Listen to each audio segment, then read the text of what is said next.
আলহামদুলিল্লাহি নাহমাদুহু ওয়া নাস্তাঈনুহু ওয়া নাস্তাগফিরুহু ওয়া নু'মিনু বিহি ওয়া নাতাওয়াক্কালু আলাইহি ওয়া নাউযু বিল্লাহি মিন শুরুরি আনফুসিনা ওয়া মিন সাইয়্যাতি আ'মালিনা মান ইয়াহদিহিল্লাহু ফালা মুদিল্লা লাহু ওয়া মান ইউদ্লিলহু ফালা হাদিয়া লাহু نشهد أن لا إله إلا الله وحده لا شريك له ونشهد أن محمدا عبده ورسوله الذي أرسله بالحق بشيرا ونذيرا وداعيا إلى الله بإذنه وسراجا منيرا فقد قال الله تعالى في كلامه المجيد والفرقانه الحميد أعوذ بالله من الشيطان الرجيم بسم الله الرحمن الرحيم ولا تقتلوا النفس التي حرم الله إلا بالحق ومن قتل مظلوما فقد جعلنا لوليه سلطانا فلا يسرف في القتل মহান আল্লাহ সুবহানাহু ওয়া তাআলার প্রতি জানাই শুকরিয়া যে আল্লাহ সুবহানাহু ওয়া তাআলা আজকে আপনাকে আমাকে বড় মেহেরবানি করে পবিত্র জুমার দিনে যথাসময়ে আসার জন্য তৌফিক দান করেছেন। আমরা সকলে বলি আলহামদুলিল্লাহ। অতঃপর জানাই দরুদ ও সালাম মামিনার নয়ন মনি মরুর দুলাল তাসদারে মদিনা আহমদ মুস্তাফা মুহাম্মদ মুস্তাফা সকলেই বলে সাল্লাল্লাহু আলাইহি ওয়াসাল্লাম। আপনারা সবাই কেমন আছেন? আলহামদুলিল্লাহি রাব্বিল আলামিন। আমি আপনাদের দোয়ায় আল্লাহর অশেষ মেহেরবানিতে রহমতে করুণায় ভালোবাসায় অনেক সুস্থ আছে, এজন্য আমরা আবারও বলি আলহামদুলিল্লাহ। মানুষের বাড়িতে যখন আগুন লাগে তখন তিন শ্রেণীর মানুষ সেখানে আসে। কয় শ্রেণীর লোক? এক শ্রেণীর লোক হলো তারা আগুন তাপবে। শীতকালে আগুন লাগছে তো মানুষের বাড়িতে, ওরা আগুন তাপার জন্য আসে, শরীরটাকে হিট করে নেবে। আরেক শ্রেণীর লোক হলো তারা যেই বাড়িতে আগুন ধরেছে মাল সামানা কতটুকু টান দেওয়া যায়, সোনা গহনা মাল সামানা টাকা পয়সা কি আছে ঘর থেকে এগুলো যত বাইর করা যায় তত লাভ, তারা এই আশায় আসে এবং এই কাজ করে কি করে না। আরেক শ্রেণীর লোক আছে তারা জীবনকে বাজি রাখিয়া হলো ওই বাড়ির আগুন নেভানোর জন্য আসে, ঠিক কিনা? কি করার জন্য আসে? আগুন নিভানোর জন্য আসে। যারা আগুন নিভায় অনেক সময় দেখা যায় আগুন উপরের আগুন নিচে চাপা পড়ে কারো মৃত্যু হয়, এরকম ঘটনা ঘটে কি ঘটে না? যারা আগুন নিভাইতে যায় ওই পরা বাড়ির বিভিন্ন আগুন তার শরীরের বিভিন্ন জায়গায় লাগে না? আবার অনেকের উপর থেকে নিচে পড়ে যায়, হাত পা পর্যন্ত ভাঙ্গে, অনেক কষ্ট ত্যাগ তিতিক্ষা তাদেরকে সহ্য করতে হয়। আগুন নিভিয়ে গেল, কিছুক্ষণ পরে বাড়িওয়ালা বাড়িতে আসিয়া দেখে মাল সামানা তো নাই, খুঁজে পাওয়া যাচ্ছে না। পড়া যা গেছে কিন্তু মাল সামানার চিহ্ন তো থাকবে। এরা তখন কি করলো? মামলা দিল। আগুন তাপিয়ে একজন চলে গেল, আর একদল আসিয়া মাল সামানা নিয়ে চলে গেল, উপস্থিত তাক পাইছে। যারা আগুন নিভানোর জন্য আছে তারা পাইছে, এদের নামে মামলা দিল। এই মানুষগুলা আগুন নিভার নাম নিয়ে আমাদের মাল সামানা টান দিচ্ছে। মামলা সত্য হয়েছে না মিথ্যা হয়েছে? যারা এই জমিনে আল্লাহর দ্বীনকে বাস্তবায়ন করার জন্য জীবনকে বাজি রেখে কাফের বেঈমান মুশরিক নাস্তিকদের ভয় হুঙ্কার তাদের জ্বালা যন্ত্রণা নিপীড়ন অত্যাচার মিথ্যা মামলা সব কিছুকেই উপেক্ষা করে শুধুমাত্র কেবলমাত্র আল্লাহ রাব্বুল আলামিনের ভালোবাসায় দিন কায়েমের রাস্তায় যারা প্রতিষ্ঠিত ছিল তাদেরই নামে মামলা হয়েছিল, তা কয় না? তাদের নামে মামলা হয়েছে, অন্য কোন জাতির উপরে আর এত মামলা হয় নাই যতটা মামলা হয়েছে দিন কায়েমের রাস্তায় যারা থাকে, অর্থাৎ বাংলাদেশ জামাত ইসলাম এবং জামাত শিবিরের উপরে সবচাইতে বেশি মামলা। এইবার দেখেন,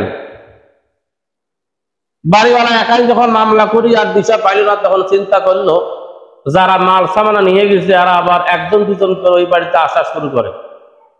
আসিয়া এদেরকে বলে যে শুনেন, আপনারা তো এত মামলা করতেছেন, তাদের উপর তো আপনারা কিছু করতে পারতেছেন না, এবার আমাদের একটা পরামর্শ নাও। কি পরামর্শ? এরা আবার ওই ডাকাত পার্টি আর বাড়িওয়ালা হইয়া এরা আবার ওই মামলা দিল, আরো দ্বিগুণ মামলা দিল তার উপরে। যারা আগুন নেবালো তাদের উপরে মামলা বাড়লো না কমলো। জামাত শিবিরে এতদিন কাফের ছিল, শত্রু ছিল কাফের। শত্রু কি ছিল? কাফের ছিল। এখন শত্রু আরো বাড়িছে, কাফের এবং মুনাফিক দুইটা আছে, কথা কয় না? কোটি কোটি টাকা দিলে জামাত শিবিরকে কেনা যাবে না, মাত্র 5 লাখ টাকায় বিএনপিকে কেনার মতন ইতিহাস আমার সোনার বাংলাদেশে আছে। এটা প্রকাশ করে দেব, খালি আর একটা সপ্তাহ যাক।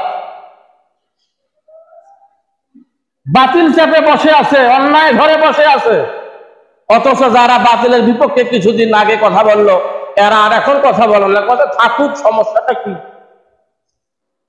থাকুক বেলে, বুঝাইতে পারতেছে? এরকম মুনাফেক আছে না নাই? মুনাফেক থাকবে রাস্তার আপনার গেটের মাঝখানে, না ভিতরে না বাহিরে। এরা ভিতরে মানুষের সমস্যা করবে, বাইরে মানুষ ভিতরে প্রবেশ করবে, তাদেরও সমস্যা করবে। এই জন্য আল্লাহ রাব্বুল আলামিন রাসূলকে বলেছিলেন, রাসূল তুমি মক্কা থেকে মদিনায় যাচ্ছো, সতর্কতা অবলম্বন করো। মক্কায় ছিল কাফের, নামাজ পড়ে নাই, রোজা রাখে নাই, তুমি রাসূলকে তারা অস্বীকার করেছে। আমি আল্লাহ রাব্বুল আলামিনের আয়াতকে তারা ভুলে গিয়েছে, তারা অস্বীকার করেছে। তুমি তাদেরকে সহজে চিনতে পেরেছিলে, তোমার কোনো কষ্ট হয় না, কিন্তু সাবধান হয়ে যাও, যখন তুমি মদিনায় যাবে সেখানে কাফের তো থাকবে না, সেখানে থাকবে মুনাফেক। সেখানে কি থাকবে?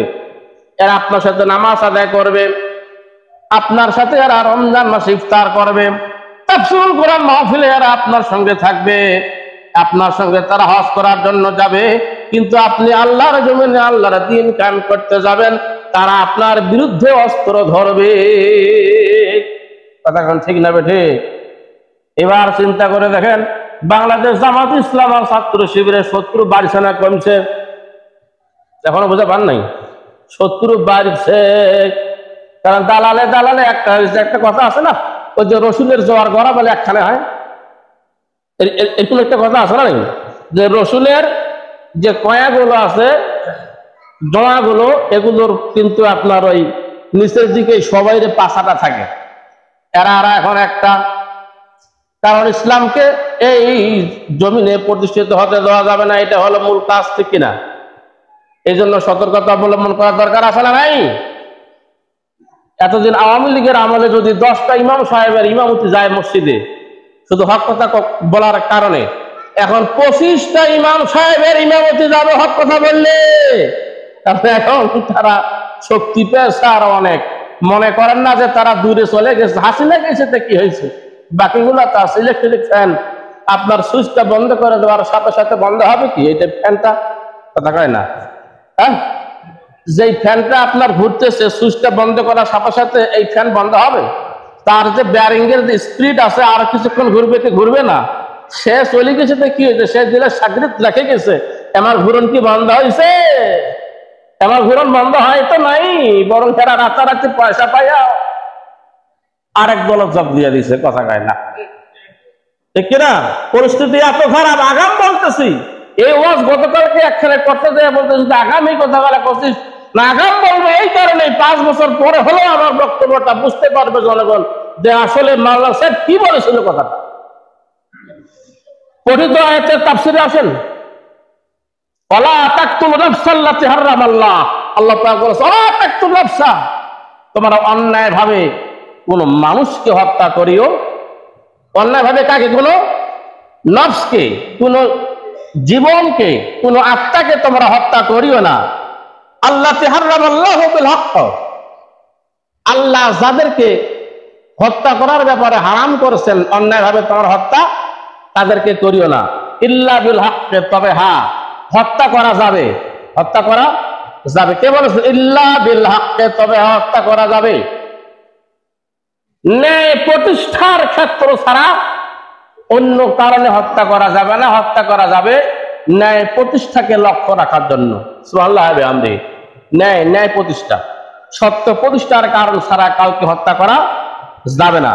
সূরা বনী ইসরাইল 33 নম্বর আয়াতে, একটা আয়াতের প্রথম অংশে 4 বার বিগত সরকার প্রধানমন্ত্রী শেখ হাসিনাকে ফাঁসি দেওয়ার কথা বলেছে আল্লাহ। কয়বার?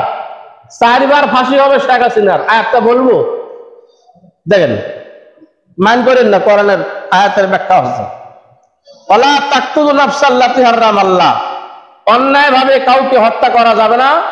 আল্লাহ যাদেরকে হত্যা করা হারাম ঘোষণা করেছেন, ইল্লা বিল হক, তবে হ্যাঁ হত্যা করা যাবে ন্যায় প্রতিষ্ঠার কারণ যদি থাকে। তাহলে 5 শ্রেণীর মানুষকে হত্যা করা যাবে।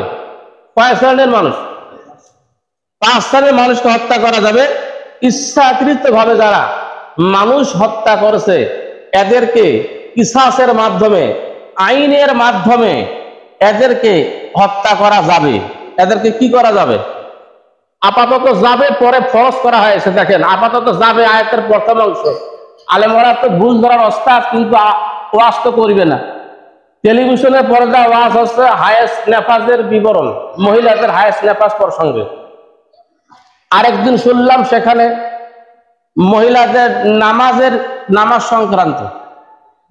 আরেকদিন মাওলানা সাহেবরা টেলিভিশনে বক্তব্য দিচ্ছে, টেলিভিশনে হুজুরেরা সেখানে বক্তব্য দিচ্ছে অজুর বিধান সমূহ। এখন বক্তব্য দিতে হবে ন্যায় প্রতিষ্ঠা এবং কোরআন, ঠিক কিনা? এখন বক্তৃতা দিতে হবে হারাম হালালের পার্থক্য। এখন বক্তৃতা দিতে হবে আন আকিমুদ্দিন।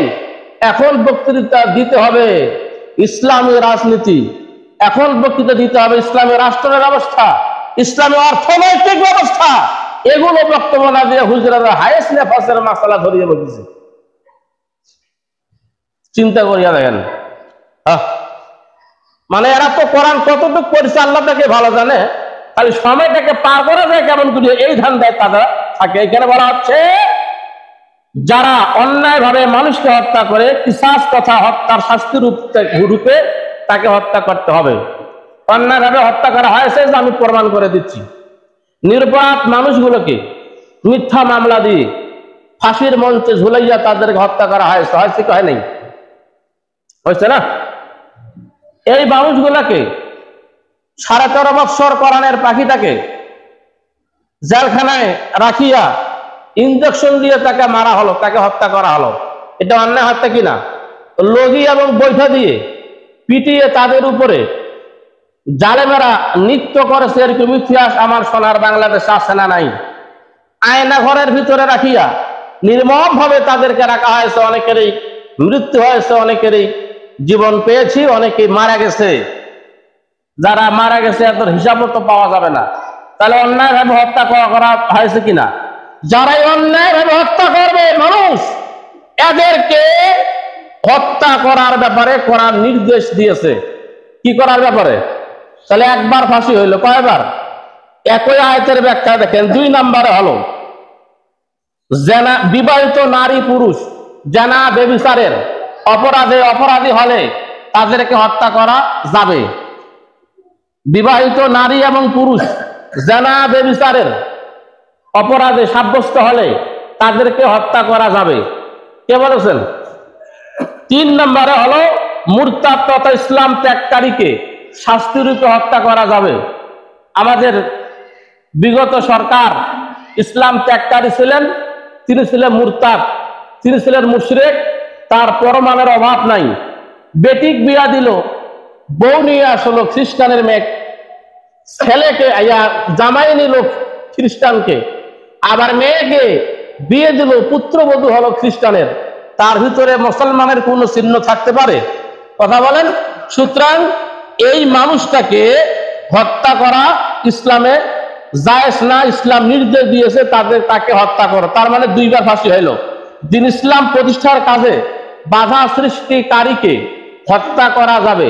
যারা দিন ইসলাম প্রতিষ্ঠা চালায় করে, চেষ্টা করে, এদেরকে যারা বাধা প্রদান করে, আমাদের বিগত সরকার অল্প বাধা প্রদান করে নাই, তাদের উপর অত্যাচার, নিপীড়ন, মিথ্যা মামলা পর্যন্ত দিয়েছিল, যারা এই জমিনে আল্লাহর দ্বীন কায়েম করার চেষ্টা করেছিল, ঠিক কিনা?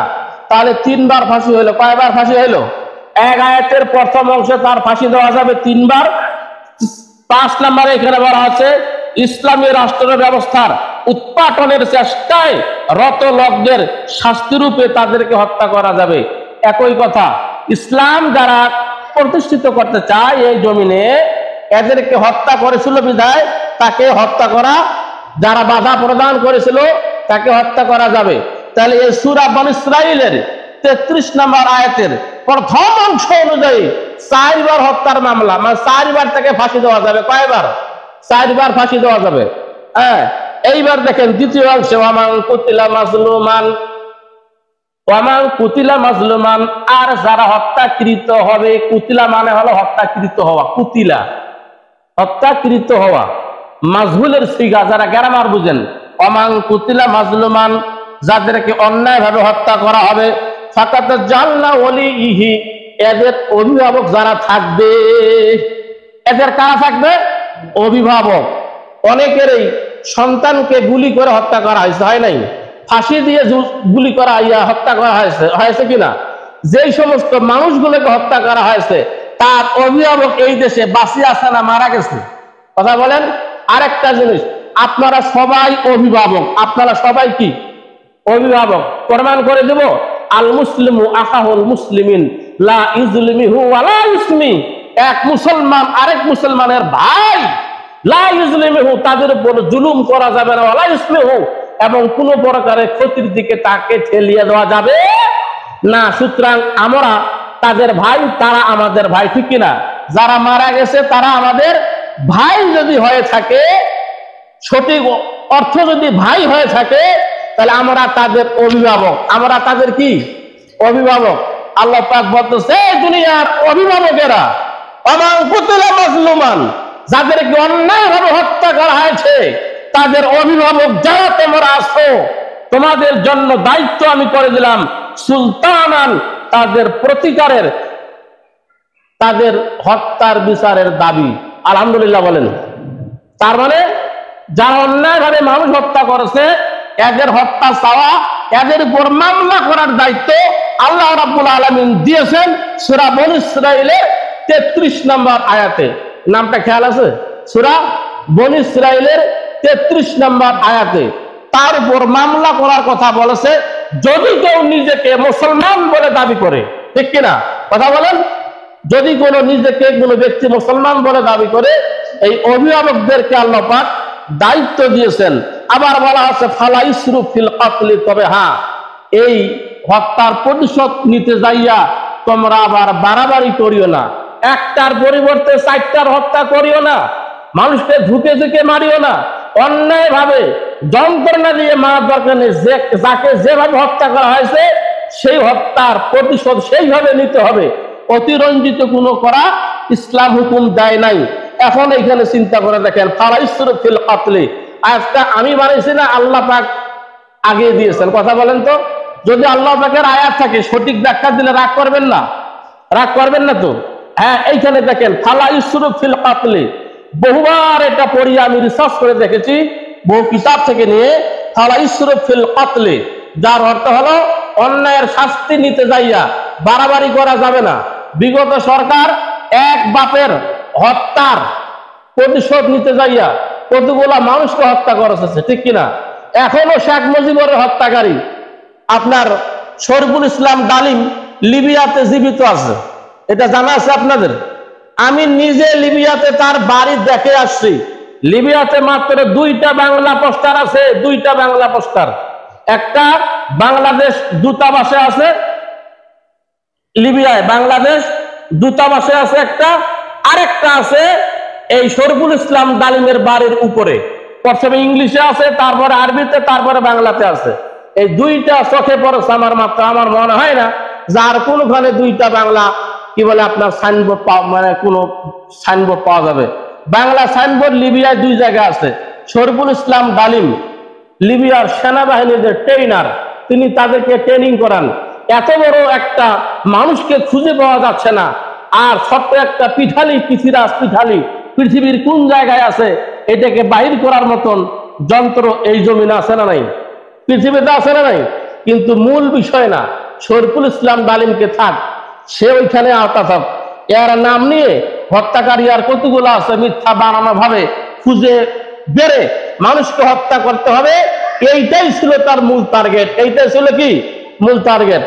আমি করজোড়ে অনুরোধ করব আমার জামাতের সম্মানিত মুসল্লিবৃন্দ, আমার কোরআনের আলোচনার সম্মানিত শ্রবণকারীরা, করজোড়ে অনুরোধ করবো, আমরা মুসলমান, আমরা কি আমরা মুসলমান, ত্যাগ তিতিক্ষা আমরা স্বীকার করব।